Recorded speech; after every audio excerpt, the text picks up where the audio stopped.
ನಮಸ್ಕಾರ ಎಲ್ರಿಗೂ. ನೀವು ನೋಡ್ತಾ ಇದ್ದೀರಾ ಅದ್ವಿಕಾ ಗೌಡ ವ್ಲಾಗ್ಸ್ ಇನ್ ಕನ್ನಡ ಚಾನಲ್. 2-3 ಡೇಸ್ ವ್ಲಾಗ್ನ ನಾನು ಒಟ್ಟಿಗೆ ಒಂದೇ ವಿಡಿಯೋದಲ್ಲಿ ಶೇರ್ ಮಾಡ್ತಾ ಇದ್ದೀನಿ. ಆ್ಯಕ್ಚುಲಿ ಇದು ಫ್ರೈಡೇ ವ್ಲಾಗು. ಫ್ರೈಡೇ ಬಂದು ನಾನು ಪೂರಿ ಮಾಡಿದ್ದೆ. ಪೂರಿನ ಯಾವ ರೀತಿ ನಾನು ಮಾಡ್ತೀನಿ ಅನ್ನೋದನ್ನ ಈ ವಿಡಿಯೋದಲ್ಲಿ ಶೇರ್ ಮಾಡ್ತಾ ಇದ್ದೀನಿ. ಮೊದಲಿಗೆ ನಾನು ಸ್ವಲ್ಪ ಗೋಧಿ ಹಿಟ್ಟು ಮತ್ತು ಸ್ವಲ್ಪ ಮೈದಾ ಹಿಟ್ಟು ಎರಡನ್ನೂ ಮಿಕ್ಸ್ ಮಾಡ್ಕೊಂಡಿದ್ದೀನಿ. ಅದಕ್ಕೆ ಸ್ವಲ್ಪ ಉಪ್ಪನ್ನು ಮಾತ್ರ ಹಾಕ್ಕೊಂಡಿದ್ದೀನಿ. ನಾನು ಇನ್ಯಾವುದೇ ರೀತಿಯ ಸೋಡಾನ ಬಳಸೋದಿಲ್ಲ. ಇಷ್ಟನ್ನು ಮಿಕ್ಸ್ ಮಾಡಿ ನಾನು ಒಂದು ಬಾಕ್ಸ್ಗೆ ಹಾಕಿ ಒಂದು ಹಾಫ್ ಆನ್ ಅವರ್ ಎತ್ತಿಟ್ಬಿಡ್ತೀನಿ. ಇಲ್ಲಿ ನಾವು ಸೋಡಾ ಬಳಸದೇ ಇದ್ದರೂ ಕೂಡ ಪೂರಿ ಅನ್ನೋದು ತುಂಬ ಚೆನ್ನಾಗೇ ಬರುತ್ತೆ. ಪೂರಿ ಯಾವ ರೀತಿ ಉಬ್ಬಿ ಬರುತ್ತೆ ಅನ್ನೋದನ್ನ ನೀವು ಈ ವಿಡಿಯೋದಲ್ಲಿ ನೋಡ್ಬೋದು. ಪೂರಿ ಜೊತೆಗೆ ನಾನು ಸೋರೆಕಾಯಿ ಸಾಗು ಕೂಡ ಮಾಡಿದ್ದೆ. ನಾನು ಯಾವ ರೀತಿ ಸೋರೆಕಾಯಿ ಸಾಗುನ ಈಸಿಯಾಗಿ ಮಾಡ್ತೀನಿ ಅನ್ನೋದನ್ನ ನೋಡ್ಬೋದು. ಮೊದಲಿಗೆ ಫಸ್ಟು ಸೋರೆಕಾಯಿನ ಸಣ್ಣದಾಗಿ ಹಚ್ಕೊಂಡಿದ್ದೀನಿ. ಅದ್ರ ಜೊತೆಗೆ ನಾನು ಒಂದು ಆಲೂಗೆಡ್ಡೆ ಕೂಡ ಹಾಕಿದ್ದೀನಿ. ಯಾಕಂದರೆ ಬರೀ ಸೋರೆಕಾಯಲ್ಲಿ ಮಾಡಿದಾಗ ಸೋರೆಕಾಯಿ ನೀರು ಬಿಡುತ್ತೆ. ಆಲೂಗೆಡ್ಡೆನ ಹಾಕಿದಾಗ ಸ್ವಲ್ಪ ಮಂದ ಬರುತ್ತೆ. ಹಂಗಾಗಿ ಆಲೂಗೆಡ್ಡೆ ಕೂಡ ಹಾಕಿದ್ದೀನಿ. ಮೊದಲಿಗೆ ನಾನು ಇದಕ್ಕೆ ಮಸಾಲೆನ ರೆಡಿ ಮಾಡ್ಕೊತೀನಿ. ಫಸ್ಟು ಸ್ವಲ್ಪ ತೆಂಗಿನಕಾಯಿನ ಮೊದಲೇ ರುಬ್ಬಿಟ್ಕೊಂಡಿದ್ದೀನಿ. ಅದಕ್ಕೆ ಈರುಳ್ಳಿ, ಸ್ವಲ್ಪ ಬೆಳ್ಳುಳ್ಳಿ, 1-2 ಇಂಚು ಶುಂಠಿ, 1-3 ಹಸಿಮೆಣಸಿನ್ಕಾಯಿ, ಜೊತೆಗೆ ಒಂದು ಟೊಮೊಟೊ, ಅದ್ರ ಜೊತೆಗೆ ಸ್ವಲ್ಪ ಕೊತ್ತಂಬರಿ ಸೊಪ್ಪು, ಇದಿಷ್ಟನ್ನು ಸೇರಿಸಿ ಅದ್ರ ಜೊತೆಗೆ ಸ್ವಲ್ಪ 1-3 ಥರ ಪುಡಿಗಳ್ನ ಹಾಕ್ಕೋತೀನಿ. ಫಸ್ಟು ಸ್ವಲ್ಪ ಧನಿಯಾ ಪುಡಿ ಹಾಕ್ತೀನಿ, ಸ್ವಲ್ಪ ಸಾಂಬಾರು ಪುಡಿನೂ ಹಾಕ್ತೀನಿ, ಹಾಗೆ ಸ್ವಲ್ಪ ಖಾರದ ಪುಡಿನೂ ಕೂಡ ಹಾಕ್ಕೋತೀನಿ.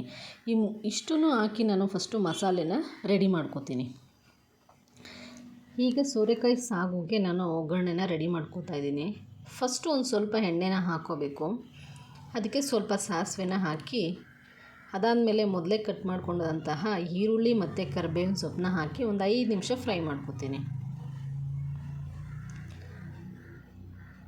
ಒಂದು 5 ನಿಮಿಷ ಇದನ್ನು ಫ್ರೈ ಮಾಡಿದ ನಂತರ ನಾವು ಮೊದಲೇ ಕಟ್ ಮಾಡಿ ಇಟ್ಕೊಂಡಿದ್ದಂತಹ ಸೋರೆಕಾಯಿ ಏನಿದೆ ಅದನ್ನು ಹಾಕಿ ಅದನ್ನು ಕೂಡ ಒಂದು 5 ಮಿನಿಟ್ಸ್ ನಾವು ಬಾಡಿಸ್ಕೋಬೇಕು. ಅಂದರೆ ಎಣ್ಣೆಯಲ್ಲೇ ಅದನ್ನು ಬಾಡಿಸ್ಕೋಬೇಕು.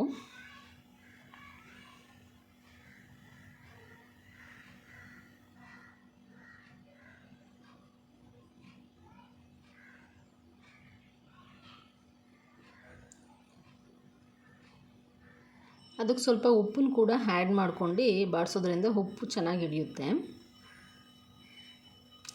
ಈಗ ಒಂದು 5 ನಿಮಿಷ ಅದನ್ನು ಫ್ರೈ ಮಾಡಿದ ನಂತರ ನಾವು ಮೊದಲೇ ಏನು ರೆಡಿ ಮಾಡಿ ಇಟ್ಕೊಂಡಿದ್ವಲ್ಲ ಮಸಾಲೆನ, ಅದನ್ನು ಇದಕ್ಕೆ ಆ್ಯಡ್ ಮಾಡಬೇಕಾಗುತ್ತೆ. ಆ ಮಸಾಲೆನ ಹಾಕಿ ಒಂದು 2 ನಿಮಿಷ ಮಸಾಲೆಯಲ್ಲೇ ನಾವು ಫ್ರೈ ಮಾಡಿ, ಆಮೇಲೆ ಕುಕ್ಕರ್ ಲಿಡ್ ಕ್ಲೋಸ್ ಮಾಡಿ ಒಂದು 2 ವಿಜಿಲ್ ಹಾಕ್ಸ್ಕೊಂಡ್ರೆ ಸಾಕು, ಸೋರೆಕಾಯಿ ಸಾಗು ರೆಡಿ ಆಗುತ್ತೆ.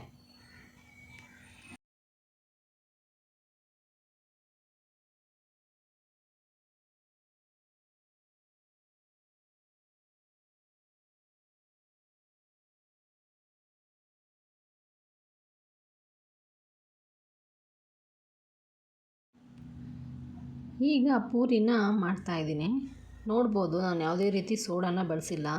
ಆದರೂ ಪೂರಿ ಯಾವ ರೀತಿ ಉಬ್ಬಿ ಬರುತ್ತೆ ಅಂತ ನೀವು ನೋಡ್ಬೋದು. ಏನಿಲ್ಲ, ಫಸ್ಟು ಕಲಿಸ್ಬಿಟ್ಟು ಒಂದು ಹಾಫ್ ಆನ್ ಅವರ್ ಅದನ್ನು ಬಿಟ್ಟರೆ ಸಾಕು, ತುಂಬ ಚೆನ್ನಾಗಿ ಪೂರಿ ಉಬ್ಬಿ ಬರುತ್ತೆ.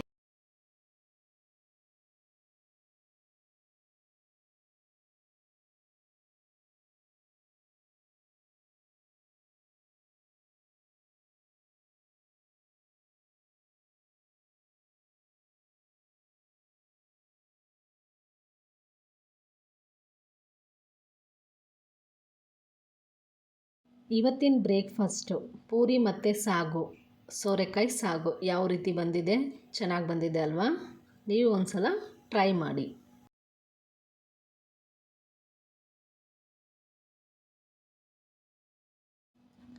ಇದೆಲ್ಲ ಆದಮೇಲೆ ಇವತ್ತು ಶುಕ್ರವಾರ ಆಗಿರೋದ್ರಿಂದ ದೇವ್ರ ಪೂಜೆನ ಮಾಡಬೇಕು. ಅಂದರೆ ಇವತ್ತು ವಾರ ಇದೆ, ಹಾಗಾಗಿ ಪೂಜೆ ಮಾಡಬೇಕಾಗಿರೋದ್ರಿಂದ ಫಸ್ಟು ಮನೆಯೆಲ್ಲ ಒರೆಸ್ಕೋತೀನಿ. ಒರೆಸ್ಕೊಂಡಿದ್ದಾದಮೇಲೆ ತುಳಸಿ ಹತ್ರ ಹಾಗೆ ಮನೆ ಬಾಗಿಲಿಗೆ ರಂಗೋಲಿಗಳ್ನ ಹಾಕೋತೀನಿ.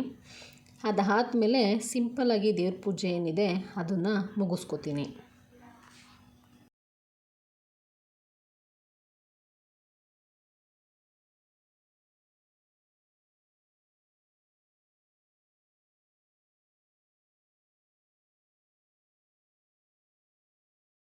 ನೆಕ್ಸ್ಟ್ ಇದು ಸಂಡೇ ವ್ಲಾಗು. ಸಂಡೇ ಬಂದು ಅಕ್ಕ ಮನೇಲಿ ಫಂಕ್ಷನ್ ಇತ್ತು, ಹಾಗಾಗಿ ಅಕ್ಕ ಮನೆಗೆ ಹೋಗಿದ್ವಿ. ಅಲ್ಲಿ ಹಾಗೆ ಒಂದು ಸಣ್ಣ ವೀಡಿಯೋನ ಮಾಡ್ಕೊಂಡಿದ್ದೀನಿ. ಜೊತೆಗೆ ಅಲ್ಲಿ ಯಾವ ಥರ ಗಿಡಗಳ್ನ ಹಾಕಿದ್ದಾರೆ, ಅವ್ರು ಯಾವ ರೀತಿ ಗಿಡಗಳ್ನ ಬೆಳೆಸಿದ್ದಾರೆ ಅದೆಲ್ಲ ಒಂದು ಸಣ್ಣ ಕ್ಲಿಪ್ಪಿಂಗ್ಸ್ನ ನಾನು ಈ ವಿಡಿಯೋದಲ್ಲಿ ಆ್ಯಡ್ ಮಾಡಿದ್ದೀನಿ, ಹಾಗೆ ವಾಚ್ ಮಾಡಿ.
ಹಾಗೆ ಅಕ್ಕ ಮನೇಲಿ ಫಂಕ್ಷನ್ಗೆ ನಾನ್ ವೆಜ್ ಮಾಡಿಸಿದ್ರು. ಮಟನ್ ಸಾರು, ಚಿಕನ್ ಫ್ರೈ, ಬೋಟಿ ಗೊಜ್ಜು, ರಸಮ್ಮು ಮತ್ತು ಪಾಯಸ, ರೈಸು ಮತ್ತು ಮುದ್ದೆ ಮಾಡಿಸಿದ್ರು. ನಾವು ಕೂಡ ಊಟ ಮಾಡ್ಕೊಂಡು ಮನೆಗೆ ಬಂದ್ವಿ. ಇದಾಗಿತ್ತು ಇವತ್ತಿನ vlog. Please subscribe my channel. Thanks for watching. ಮತ್ತೆ ಸಿಗೋಣ ನೆಕ್ಸ್ಟ್ ವ್ಲಾಗಲ್ಲಿ.